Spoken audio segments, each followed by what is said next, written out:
welcome to another deep dive.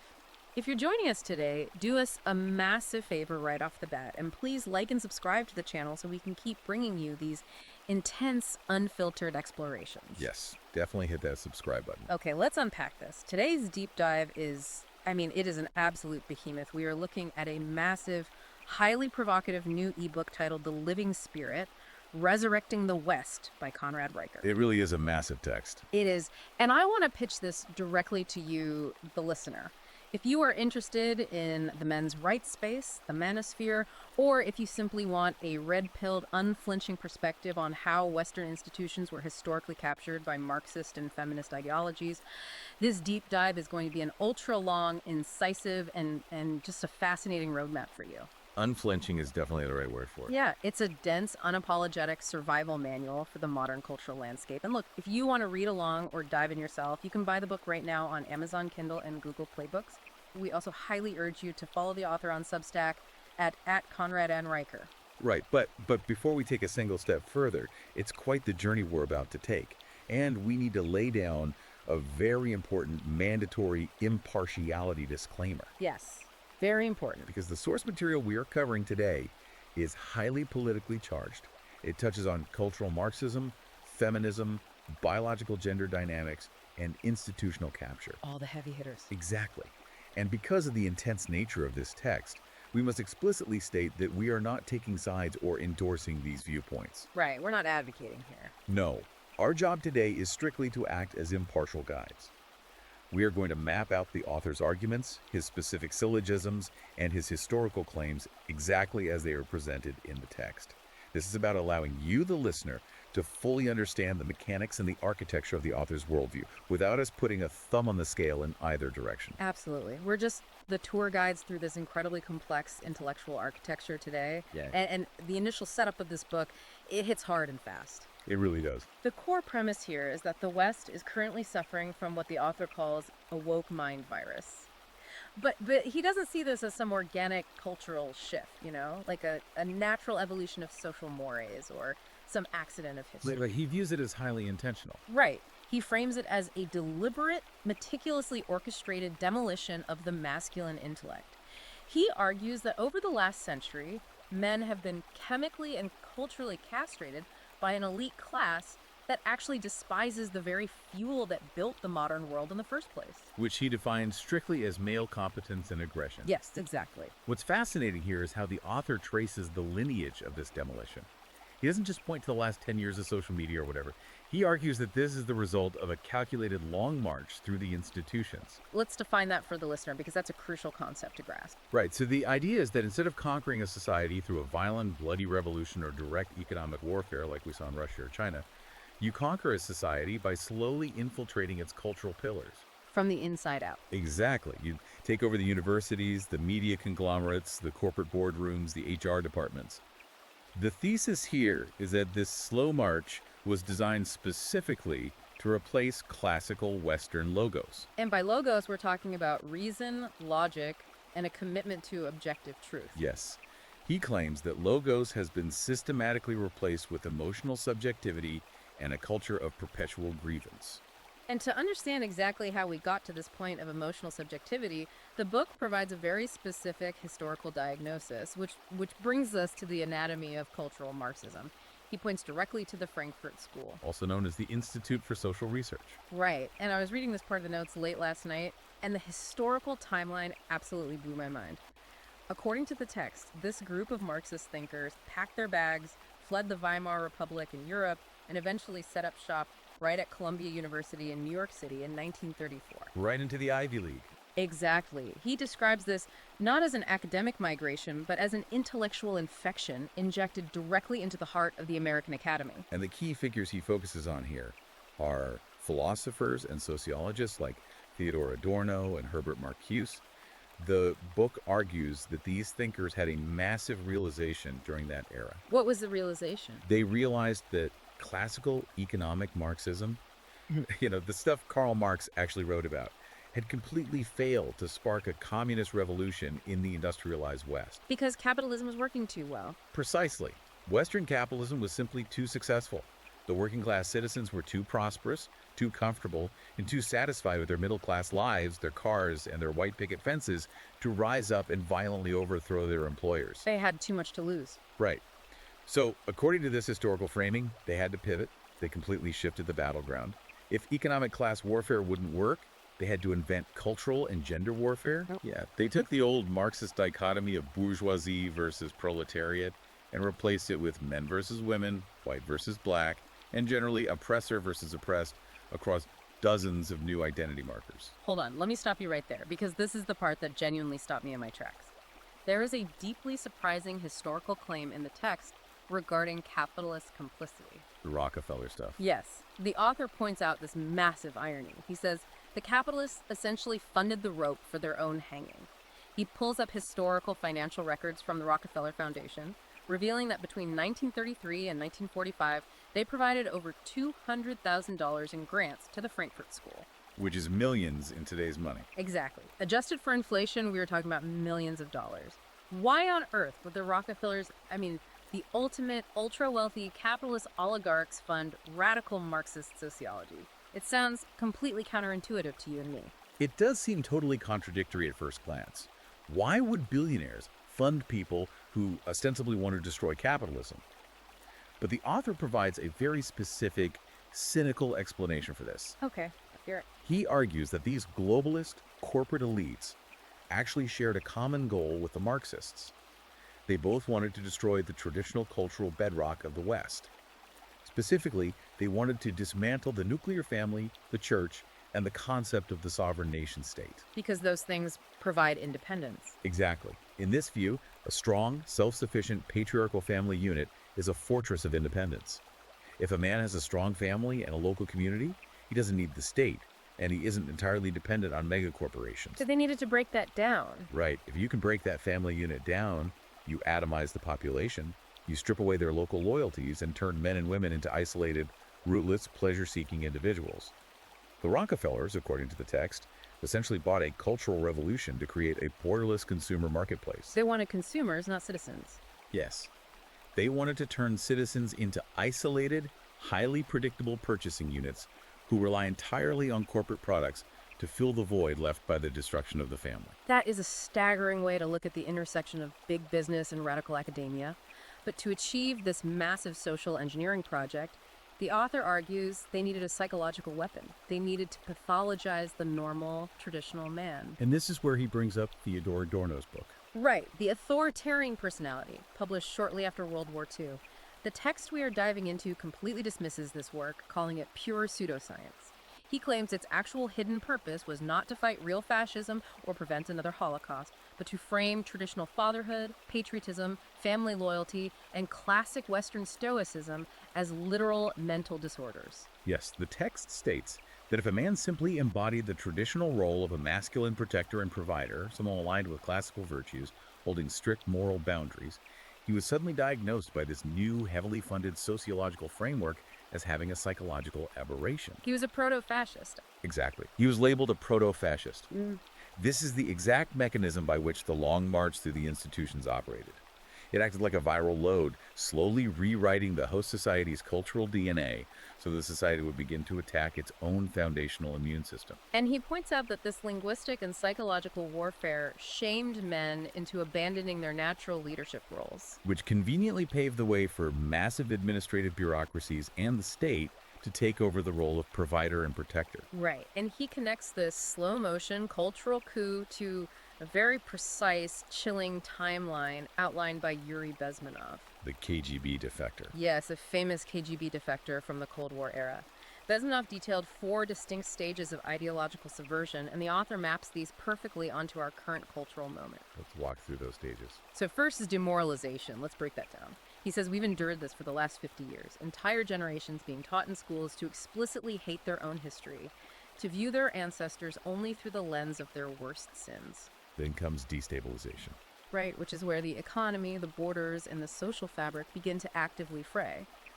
Then crisis, which the author likens to the intense periods of societal breakdown we've seen recently, like the tearing down of historical statues and the burning of city centers during protests. And finally, the 4th stage, normalization. This one is scary. It is. The author Very- makes the very sobering argument that we are currently, right now, transitioning from the crisis stage into the normalization stage.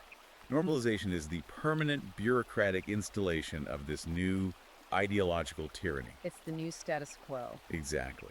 It is the phase where the madness, the gaslighting, and the complete inversion of objective truth are cemented as the new, unquestionable law of the land. It's the point where fighting back is no longer just frowned upon, but potentially criminalized. Man. And this cultural self-hatred that drives these four stages is beautifully, albeit darkly, summarized in the text by a concept from the late conservative philosopher Roger Scruton. Oikophobia. Yes, the book relies heavily on Scruton's idea of oikophobia. For you listening, let's explain that term. Oiko comes from the Greek for home or household, and phobia obviously means fear or hatred. So, oikophobia is the literal hatred of one's own home, one's own people, or one's own civilization. It's a localized hatred. Right. The author argues that the modern political left is deeply infected with this spiritual sickness. They instinctively flinch at classical Western achievements, whether it's architecture, literature, or space exploration, but they constantly genuflect to foreign cultures or outright barbarism. He calls it a culture of repudiation. Yes, a culture of repudiation, where modern academics act like intellectual vultures. They feed on the carcass of Western civilization, tearing down the greatness of dead men because they simply do not possess the talent, the drive, or the courage to build anything new in its place. It is a profound, sweeping diagnosis of civilizational decay. But what keeps this book from just being a depressing history lesson is that the author doesn't just diagnose the disease. He spends a massive, significant portion of the text outlining the antidote. The survival manual part. Exactly. And the first non-negotiable step in his survival manual is what he calls reclaiming the intellectual arsenal. Drawing heavily on the clinical psychologist Jordan Peterson's ethos of cleaning your room, the author insists that men must ruthlessly clean their own mental rooms first before they can even think about fighting this broader cultural war. Yeah, he is incredibly direct about this. He says you cannot possibly wage a war against the cultural matrix if your own mind is bogged down with the sludge of pop culture propaganda. He specifically targets dopamine loops. Right. We are talking about the endless, mindless scrolling on social media platforms and the hyperconsumption of internet pornography. He frames these things not just as bad habits or time wasters, but as literal tools of chemical castration. The biological hack. Yes, let me explain how he breaks this down biologically for the listener, because it's fascinating. He argues that the male brain evolved over hundreds of thousands of years for high-stakes, high-effort mammoth hunts. Men are neurologically wired to endure pain and overcome massive obstacles to achieve a goal. But today, that entire evolutionary circuitry is completely hijacked by the cheap, zero-effort dopamine hits of a smartphone notification or an adult website. precisely. According to the text, this artificial digital system completely satiates the deep-seated male drive for conquest and sexual victory without requiring any actual competence, danger, or real-world achievement. It tricks the brain. It tricks the brain into thinking it has conquered the world, effectively rendering modern men into docile, passive, sedated consumers. And from the perspective of a ruling elite, a population of sedated, dopamine-addicted men poses absolutely no threat to the establishment. You don't need to lock them in a physical gulag if they willingly lock themselves in a digital one. Exactly. So, assuming a man can actually break out of those dopamine traps and achieve some level of mental sovereignty, how does he fight back? This is where the book introduces its primary weapon, the ancient trivium. Grammar, logic, and rhetoric. Right. The trivium consists of those three pillars. For centuries, this was the absolute bedrock of a classical Western education. But the author argues it was deliberately, methodically removed from the public school system, precisely to leave the general population totally defenseless against dialectical manipulation by politicians and the media. Let's really dive into how he weaponizes each part of the trivium, starting with grammar. Now, when we say grammar, we aren't talking about where to place a comma or how to conjugate a verb. No, it's much deeper than that. The author says grammar is about defining the boundaries of reality itself. He accuses the cultural left of engaging in relentless semantic sabotage. They take established, universally understood words and deliberately mutate them to bypass rational debate. Like the word sex. Exactly.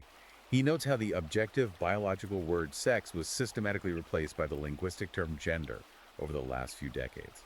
The goal was to sever biological chromosomal reality from social identity. And he mentions the word equality, too. Right, look at how they twist the definition of equality. Classical equality means equal opportunity under the law, but it has been intentionally morphed into equity, which is a Marxist demand for mathematically equal outcomes across all groups, which the author notes can only be enforced by tyrannical state intervention. Okay, so if you're listening to this and you are in a debate at work or at a dinner party, how do you actually combat that semantic sabotage? Use the dictionary lock. Yes.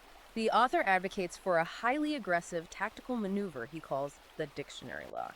He literally suggests carrying a physical printed dictionary, preferably an older edition from before the year 2000, to force your opponents to use established objective definitions rather than fluid, politically loaded ones. It's a brilliant disruption tactic. Let's play this out because I want you, the listener, to grasp how powerful this can be in a real conversation. If someone tries to debate you on gender identity, you don't argue their premises. You stop, open the dictionary, and read the literal definition of woman as an adult female human being. Exactly. The power of the dictionary lock is that it forces the opponent to agree on basic reality before the argument can even proceed. If they refuse to accept the dictionary definition, you politely end the conversation. Because there's no point. Right, because they have admitted they are not tethered to objective reality. By forcing them to define their terms first, you completely prevent them from constantly shifting the goalposts or hiding behind vague, impenetrable academic jargon. It removes their ability to use words as emotional weapons. That moves us perfectly to the second pillar of the Trivium logic, which is all about identifying fallacies and structural flaws in an argument. The author relies heavily here on Aristotle's ancient law of non-contradiction. The classic. For those who need a refresher, this is the foundational idea that a thing cannot both be and not be at the same time and in the same respect. A door cannot be completely open and completely closed simultaneously. He says grasping this one law is the ultimate shield against modern, postmodern relativism. Yes, and he provides a very specific, devastating logical tool he calls the syllogism of irrefutability. I love this part. It's designed to absolutely destroy the most common postmodern claim of our era. The claim that all truth is subjective or there is no objective truth. Break the logic down for us. He breaks it down like this. If your opponent presents the major premise that all truth is subjective, you simply ask them if that specific statement, all truth is subjective, is itself an objectively true statement. Right. If they say yes, they have contradicted their own premise, proving that objective truth exists. If they say no, the statement is only subjectively true for them, which means you are under absolutely no logical obligation to believe it or accept it, rendering their entire worldview instantly discardable. He calls this a logical atom bomb. It really is. It entirely obliterates the foundation of critical theory in about 10 seconds of discourse. That is incredibly satisfying to think about. Finally, we have the third pillar of the Trivium rhetoric, which he frames as the art of logical combat. The author warns readers about a very common debate tactic called the Gish Gallop. We see this all the time on the news. All the time. This is where an ideologue tries to overwhelm you by rapid-firing a torrent of half-truths, emotional buzzwords, and unconnected statistics so fast that you can't possibly refute them all. So what's the defense? His advice here is to seize what he calls the stasis point. You refuse to address the barrage. You pick one single claim, stop the conversation dead, and demand definitions and evidence for that one specific thing before moving on. It halts their momentum completely. Exactly.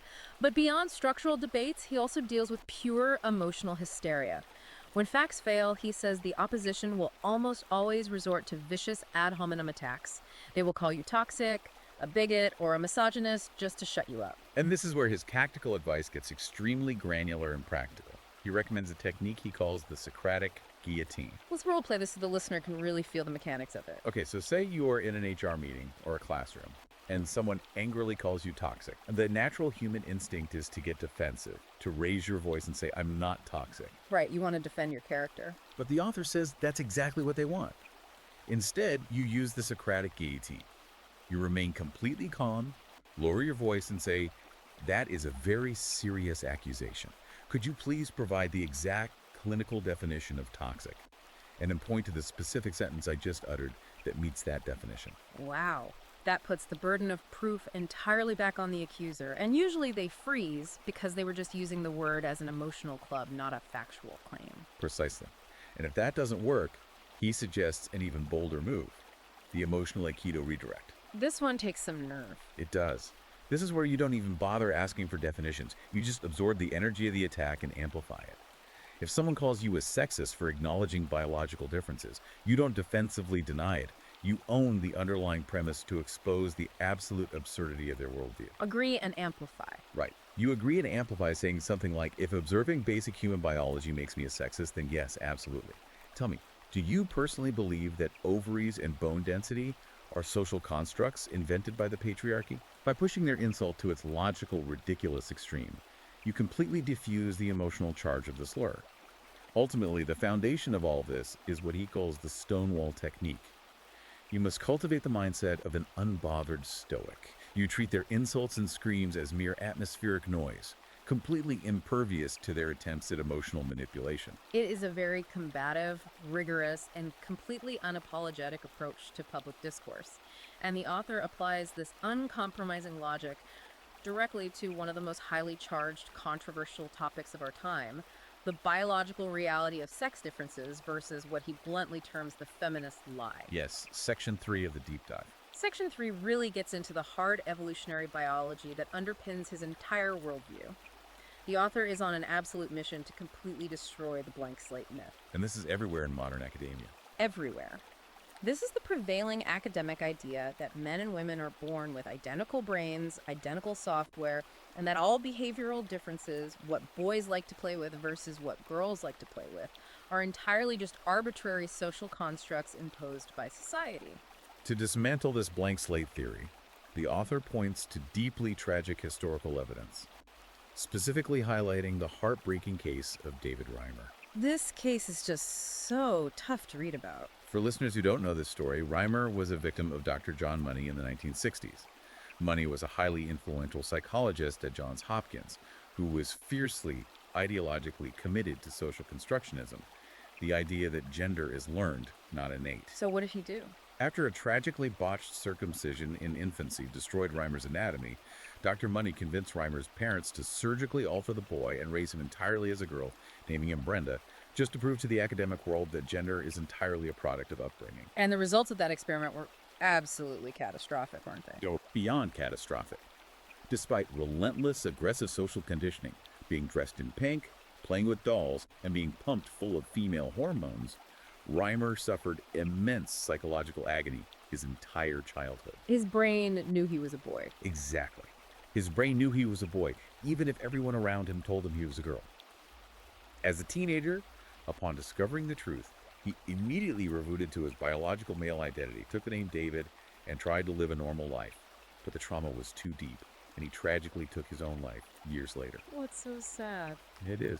The author uses this horrifying story as searing, undeniable proof that consciousness follows biology, not the other way around. Yeah. You cannot socially engineer away millions of years of mammalian evolution. I remember reading that section. It was incredibly heavy.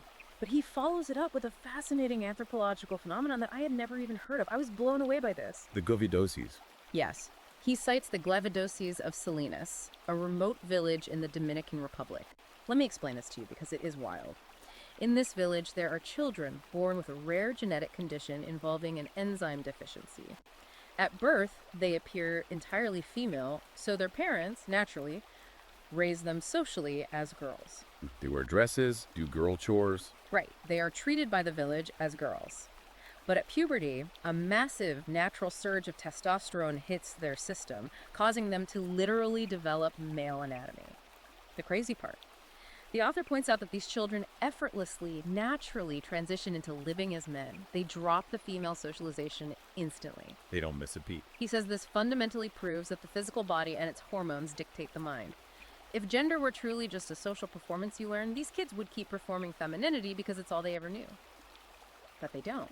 Their biology takes over. The author anchors these dramatic examples in a much broader, scientifically established concept known as the organizational hypothesis. Let's define that. This is the undeniable biological reality that a heavy bath of fetal testosterone in the womb permanently structures and organizes the male brain long before the child ever sees a pink or blue toy. It creates a physical hardware setup in the brain that is geared towards spatial ability, risk-taking, systemizing, and object focus. And he says you can see this on your own body. Yes, the author notes that you can actually observe a physical marker of this prenatal testosterone exposure on your own hand right now. It's called the 2D.4D digit ratio. Wait, explain how the listener can actually look at this right now. What does that mean? If you look at your hand, compare the length of your index finger, the second digit, or 2D, to the length of your ring finger, the fourth digit, or 4D. In men who received a high dose of testosterone in the womb, the ring finger is noticeably longer than the index finger. And in women? In women, they tend to be roughly the same length. This physical ratio strongly correlates with traits like physical aggression, athletic ability, and spatial reasoning. That is wild. The author argues that claiming male behavioral traits are just a toxic social construct imposed by a patriarchy is as scientifically illiterate as claiming the length of your fingers is determined by a patriarchy.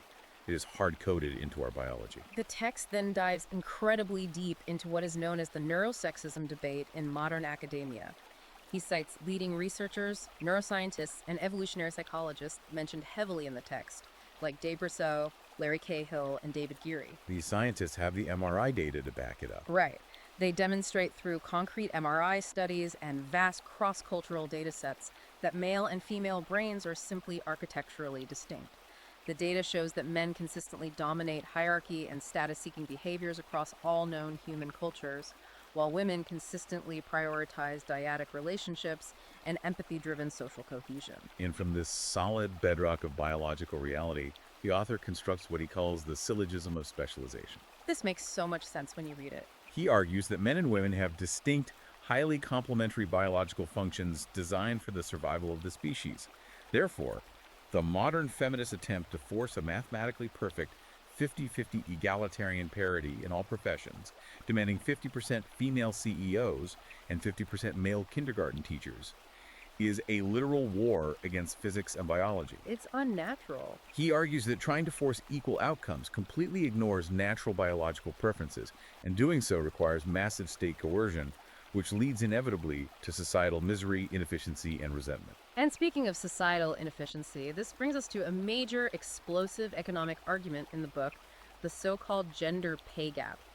The author completely and utterly rejects the mainstream narrative that women are paid 77 cents on the dollar for doing the exact same work as men due to systemic patriarchal oppression. He renames it, doesn't he? He does. He calls that narrative a statistical fraud and renames it the choices gap. According to the author's deep dive into the economic data, when labor economists actually control for all the relevant variables, like total hours worked per week, willingness to commute, continuous years of unbroken experience, and most importantly, actual career choice, the mystical pay gap completely vanishes. It just disappears. Statistically speaking, women as a cohort tend to prioritize flexibility, physical safety, pleasant working environments, and time for family. Men, on the other hand, are driven by deep evolutionary pressures to accumulate resources specifically to attract mates. Therefore, men prioritize capital accumulation and status above all else, willingly choosing high-risk, high-stress, high-reward professions. And to definitively prove this point, the author highlights something he calls the death gap, citing the groundbreaking work of author Warren Farrell. This is a statistic you'd never hear on the evening news. Men make up roughly 93% of all workplace fatalities. 93%. Men completely and utterly dominate the 25 most dangerous, dirty, and physically destructive jobs in society. We are talking about deep-sea welders, lumberjacks, highline electrical workers, roofers, and sanitation workers. The author argues that this proves undeniably that men trade their physical safety, their health, and often their lives for status and capital. To look at that and call it oppression. Right, to look at the resulting income disparity and call it oppression against women is, in his words, a malicious, ungrateful deceit. The author then connects this relentless male economic drive directly to the brutal, unforgiving realities of the modern dating market. He leans heavily on foundational evolutionary biology, specifically Robert Triver's parental investment theory and Angus John Bateman's principle. Let's put that simply for the audience. To put it simply, these evolutionary theories explain that because human females bear the massive, heavy metabolic costs of gestation, pregnancy, and nursing a helpless infant, they are the high investment sex. Because their reproductive window is limited and costly, they're naturally wired to be the choosy selectors. And men are the opposite. Right. Men have a very low biological investment in reproduction. They produce millions of sperm a day. Therefore, men are the biological competitors who must constantly prove their utility, the strength, and their resource-gathering ability to be selected. This biological dynamic is what drives female hypergamy. For you listening who might be new to this term, hypergamy is the innate evolutionary drive for women to mate up and across dominance hierarchies. They instinctively seek partners who have higher social status, more resources, and greater physical dominance than they do. And he brings the data from dating apps to prove it. Yes, the absolute receipts. He cites data scraped from modern dating apps like Tinder and OkCupid, pointing out the brutal reality of the Pareto principle, also known as the 80-20 rule. The data consistently shows that roughly 80% of female attention and right swipes are directed almost exclusively at the top 20% of men. It's winner take all. Exactly. The author argues that the sexual revolution, by completely unmooring society from the stabilizing constraints of monogamous institutional marriage, hasn't liberated us. Instead, it has reverted human mating back to primitive, winner-take-all harem dynamics, leaving the vast silent majority of average working-class men completely disenfranchised and sexually invisible. He goes even further into the dark corners of evolutionary psychology here, detailing what is known as the dual mating strategy, a concept sometimes bluntly referred to in the manosphere as alpha fucks, beta bucks. Right, I've heard that phrase a lot. The author explains that evolutionary pressures drive women to seek two entirely different things that are rarely found in the same man. They want the best, most dominant genes for the survival and physical fitness of their offspring, the genetically dominant alpha male. But they also need the best provisioning, safety, and long-term security for raising that offspring, the stable, hardworking beta provider. And he backs this up with the science of the ovulatory shift, right? Exactly. Yeah. He discusses empirical studies showing the ovulatory shift, where a woman's subconscious physical preferences actually swing wildly based on where she is in her monthly fertility cycle. So during peak fertility. During peak fertility, she is drawn to highly masculinized faces, deep voices, and dominant, arrogant, behavior-seeking genetic dominance. But during infertile periods of her cycle, her preferences shift towards softer, more agreeable men who signal resource stability and paternal investment. And what's his conclusion on modern feminism from this? His controversial conclusion here is that modern feminism serves to mask this ruthless biological algorithm behind a shiny moralistic myth of equality. He claims feminism is essentially a collective strategy used to extract and usurp male resources through the state while simultaneously avoiding the traditional burdens and compromises of lifelong monogamous commitment. It is a stark, incredibly unforgiving view of human nature. You can see why we needed that impartiality disclaimer at the beginning. But the author doesn't just leave it at biology. He grounds this raw perspective deeply in philosophy, specifically in Section 4, where he explores the works of Arthur Schopenhauer, ancient Stoicism, and the concept of the masculine will. He leans very heavily on Schopenhauer. Yes, the famously pessimistic 19th century German philosopher. Schopenhauer's foundational concept of the will to life is central to understanding the author's framework here. Schopenhauer posited that the will is the blind, irrational, striving force behind all biological existence. It's the drive just to survive and reproduce. So how does Riker apply that? According to the author's specific reading of Schopenhauer, women are fundamentally biologically tethered to the concrete preservation of the species. Because their bodies are the literal conduits for reproduction, their psychological nature inherently prioritizes the immediate material and emotional needs of offspring above all abstract concepts or grand virtues. Men. Men, on the other hand, freed from the direct physical burden of carrying children, act as the intellectual agents of the species. They are driven by the will to conquer the abstract world, pushing civilization forward through architecture, reason, law, and what the modern philosopher Thomas Nagel calls the view from nowhere. The view from nowhere. Yes, which is the masculine capacity for cold, objective, detached reasoning that ignores personal feelings. The author argues that the modern world has completely abandoned this masculine objectivity, replacing it with subjective emotional chaos. He warns of the overwhelming danger of what he calls the gynocentric norm. He says society inherently and universally privileges female safety over male life, and always has. He uses the maritime rule as an example. Right. To prove this, he points to the historical maritime rule of women and children first when a ship goes down, or the contemporary legal fact that only men are required to register for the military draft under threat of federal prison. He says society fundamentally views men as disposable utilities, biological bricks to be ground up and stacked in the wall of the state, while women are treated as the protected, invaluable VIPs of the species. So he completely rejects the oppression narrative. Entirely. Therefore, he concludes that the foundational feminist narrative that women are and have always been a historically oppressed class is a mathematical and historical lie.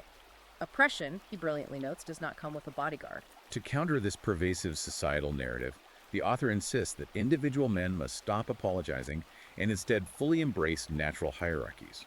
He connects Schopenhauer's philosophical will to modern biology, famously citing Jordan Peterson's work on lobsters and evolutionary biologist Robert Wright's extensive studies on baboon troops. The dominance hierarchy studies.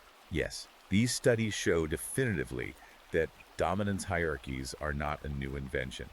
They are 350-million-year-old biological feedback loops governed heavily by neurochemicals like serotonin and testosterone. When a male baboon successfully wins a status challenge or a physical confrontation, his serotonin spikes, making him stand taller and act more confidently. Then when he loses? When he loses, his serotonin plummets and he physically shrinks away. The author aggressively asserts that male competition, aggression, and the resulting unequal hierarchies are not arbitrary, toxic, patriarchal constructs that need to be dismantled by HR departments.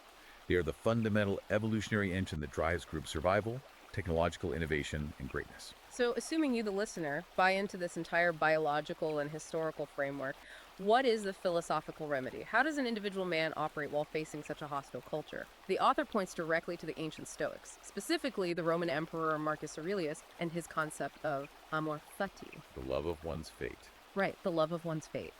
He calls on men to stop whining. He says you must accept the heavy, dangerous, unforgiving burden of masculinity without a single complaint. Do not whine about the hand you are dealt by modern society. Play it with absolute ferocity. Build the internal citadel. Yes, build your internal citadel, embrace the struggle of being the disposable sex, and reject the modern victimhood mentality entirely, because victimhood is inherently anti-masculine. That internal fortitude, that mental armor, is absolutely necessary because as we transition into Section 5, the author maps out the external battlefield, the institutional war, and the deconstruction of critical race theory.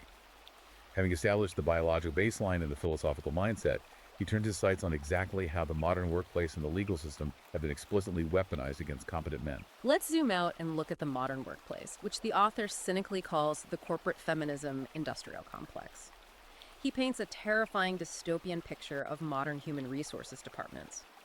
He frames them not as helpful administrative support teams that manage payroll, but as Soviet-style internal police forces. The HR commissariat. Exactly. Their primary unstated goal, he argues, is the ruthless enforcement of diversity, equity, and inclusion, or DEI orthodoxy.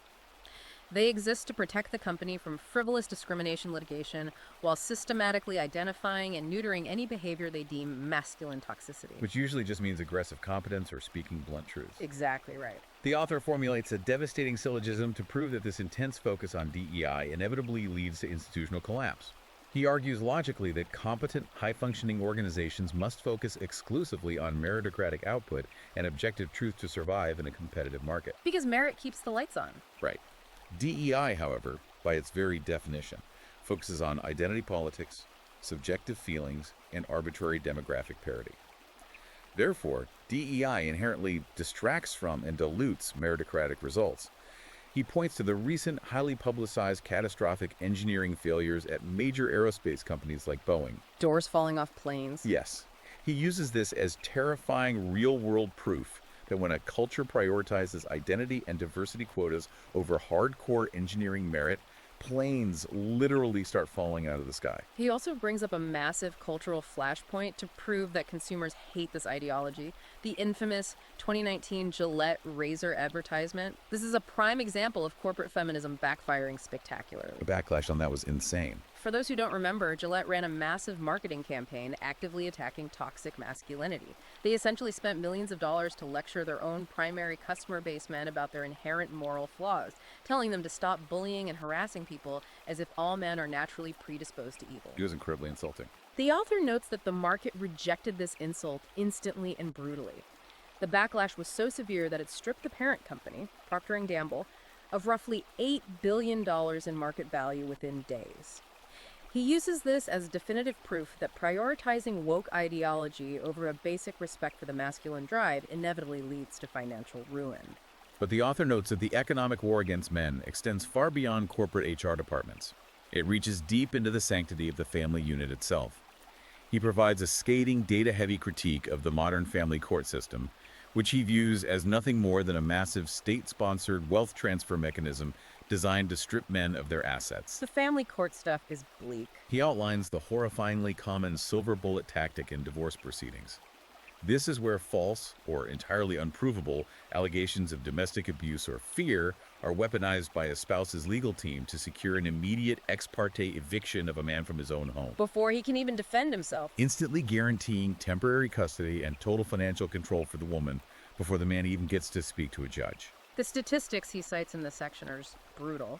He points out that women initiate between 70 to 80% of all divorces in the United States, and yet men end up paying approximately 97% of all court-ordered alimony. 97%. The author argues that the modern welfare state and the heavily biased family court system act as a massive substitute beta provider.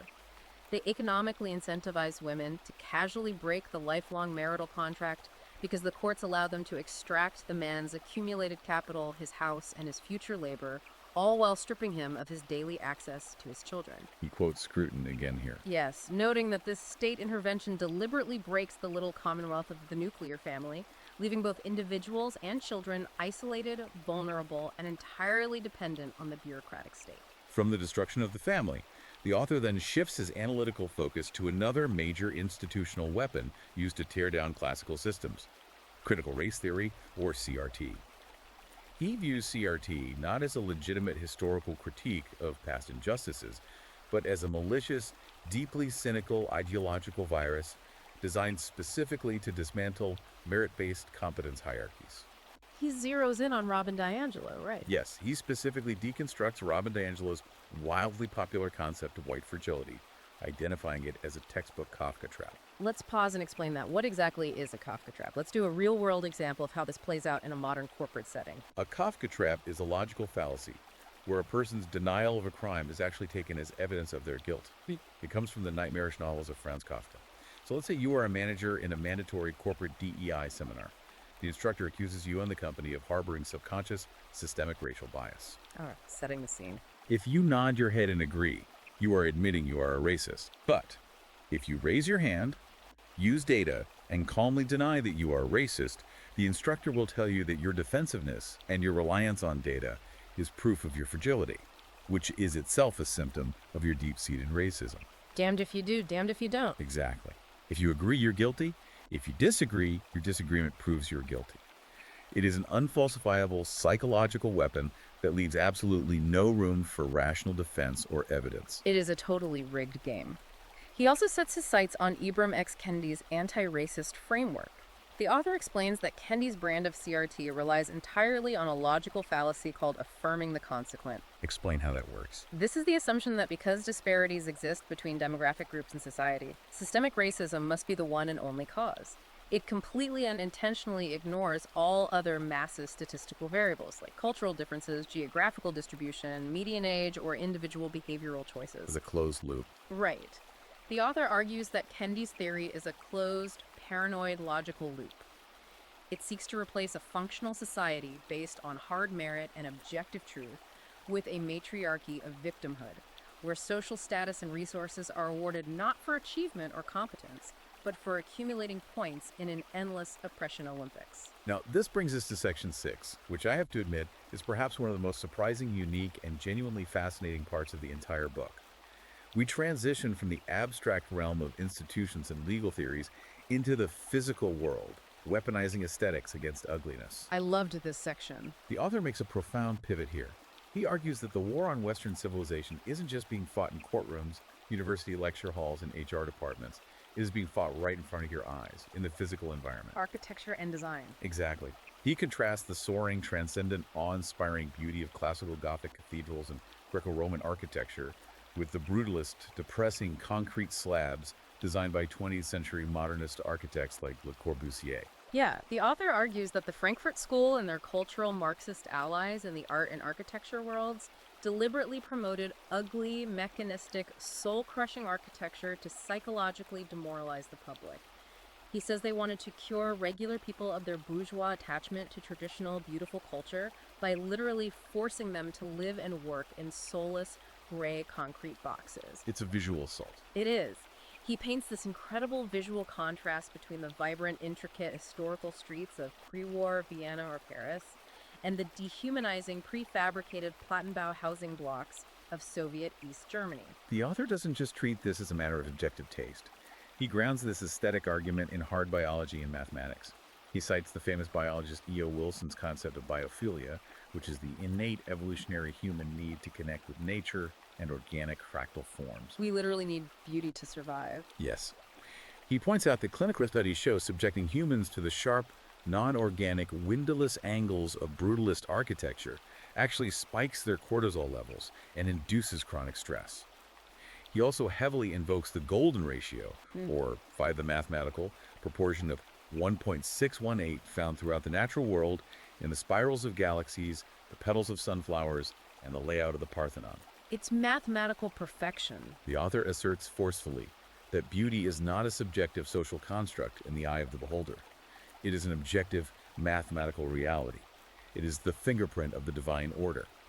By deliberately severing us from this classical beauty and surrounding us with ugliness, the ideological left severs our psychological connection to the true, the good, and the beautiful. So what is the actionable advice here for the individual guy listening to this? How do you fight an architectural war? The author tells his readers to radically reclaim their immediate physical environment. He literally says, and I quote, "Throw out your minimalist, disposable IKEA furniture." No more particle board. Exactly. He argues that this cheap particle board flat pack aesthetic is the physical manifestation of consumerist serfdom. It is designed to break and be thrown away, just like modern relationships. Instead, he urges men to surround themselves only with heavy, permanent materials: solid oak wood, raw stone, thick leather, and forged metal. The purpose of this interior design advice isn't just decorative, it is deeply psychological and spiritual. The author argues that intentionally curating your personal space with permanent, high-quality, historically grounded materials cultivates something the ancient Greeks called thumos. Thumos, spiritedness. Yes, thumos translates roughly to spiritedness, righteous indignation, and the deep masculine thirst for excellence and legacy. By anchoring your physical body in an environment that reflects classic Western craftsmanship and permanence, you literally inoculate your subconscious mind against the disposable, nihilistic, fleeting nature of the woke mind virus. That physical environment is just one part of the ultimate solution, which leads us seamlessly into our final section, building the counterculture, or what he calls the Renaissance. The author is very pragmatic. He recognizes that the legacy institutions, the old media, the Ivy League, the major corporations are largely captured and beyond saving from the inside. So you have to opt out. Right. So he provides a comprehensive roadmap for opting out and building anew. He starts with what he calls the digital agora. He notes that the intellectual capital of the West has been rapidly migrating away from heavily censored legacy tech platforms like Reddit, Google, and Facebook. He claims these older platforms are governed by a feminine, consensus-seeking algorithmic model that prioritizes emotional safety and the suppression of offense over objective truth. So where is everyone going? Instead, rationalists and dissident thinkers are moving to the uncensored manosphere, to independent platforms like Substack, and to private, encrypted Discord servers. The author views Elon Musk's hostile acquisition of X, formerly Twitter, as a pivotal, world-changing Gutenberg moment. Because it broke the monopoly. It's exactly. By smashing the state corporate censorship monopoly, Musk proved that decentralized networks can actively overcome the ideological gatekeepers and allow raw, masculine debate to flourish in public again. Beyond just the digital world, the author calls for a total, uncompromising intellectual exit in the real world. He tells his readers to completely abandon the prestige of legacy Ivy League universities like Harvard, Yale, and Princeton, describing them as decaying, overpriced indoctrination camps focused entirely on grievance studies and self-hatred. They've lost their classical mandate. Yeah. Instead, he points the listener to classical, uncompromised institutions like Hillsdale College and the newly formed University of Austin, or UATX, which still rigorously teach the great books of the Western canon and the Trivium. For families, the author advocates for a massive structural shift toward local homeschooling co-ops and a return to the medieval guild or apprenticeship system, advising young men to completely bypass the corrupt, debt-saddling university degree filter altogether.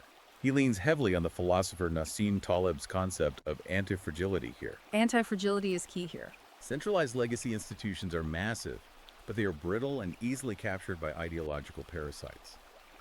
But decentralized parallel structures, like a local network of homeschooling fathers or a tight-knit professional trade guild, don't just survive under pressure, they are anti-fragile.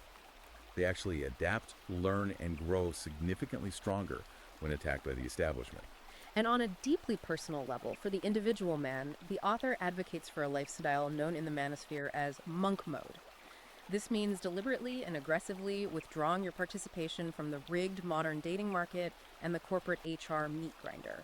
Stop chasing women who despise you, and stop giving your best labor to corporations that will fire you for a tweet. Conserve your capital. Yes, you redirect all of that immense masculine capital, time, and energy into intense self-improvement and building independent, untrackable wealth.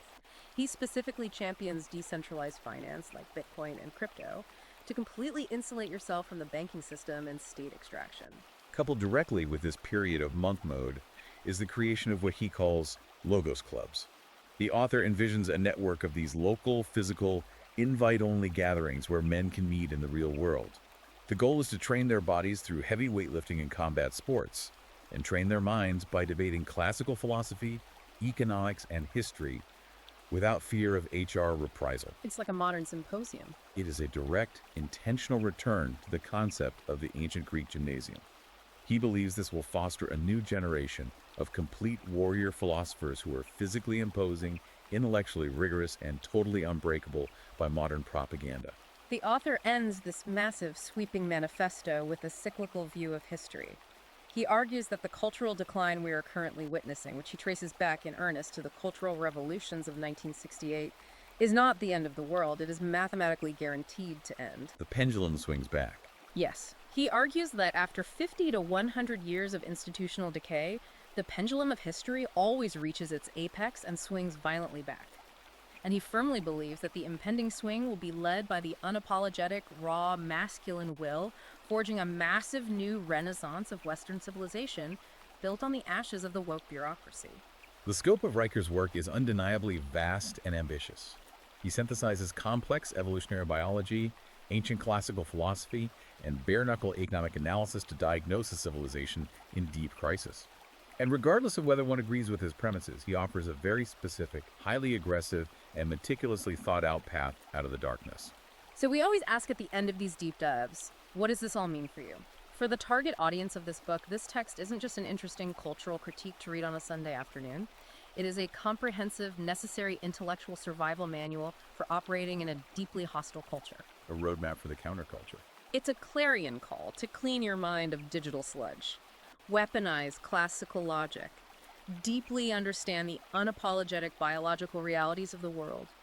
Ruthlessly protect your physical and financial assets and build unbreakable parallel structures alongside other rational, strong men. It certainly challenges the very foundations of every modern societal norm we've been taught for the last 50 years. And it leaves us with a lingering, deeply provocative question to ponder as we close. If the most competent, driven, and historically productive builders of society, the men who lay the bricks, write the code, and maintain the grid, completely opt out of mainstream institutions to build their own parallel decentralized networks, their own guilds, their own schools, their own financial systems, what actually happens to the legacy systems left behind? That's the million-dollar question. Do the massive universities and corporations humble themselves and adapt to win those competent men back? Or do they simply rot and collapse under the immense unproductive weight of their own bureaucracy? That is a fascinating, almost terrifying thought to chew on. If the builders leave, the building inevitably falls. All right, that brings us to the end of this truly massive journey. We want to remind you once again to please like and subscribe to the deep dive so we can keep doing this. Thanks for listening, everyone. And if you want to explore the source material yourself and see exactly how deep this rabbit hole goes, go to Amazon Kindle and Google Playbooks right now to buy The Living Spirit. Resurrecting the West by Conrad Riker. Also, make absolutely sure to follow him at Conrad News Riker on Substack. Thank you so much for taking this intense, unapologetic deep dive with us today. Until next time, stay sharp.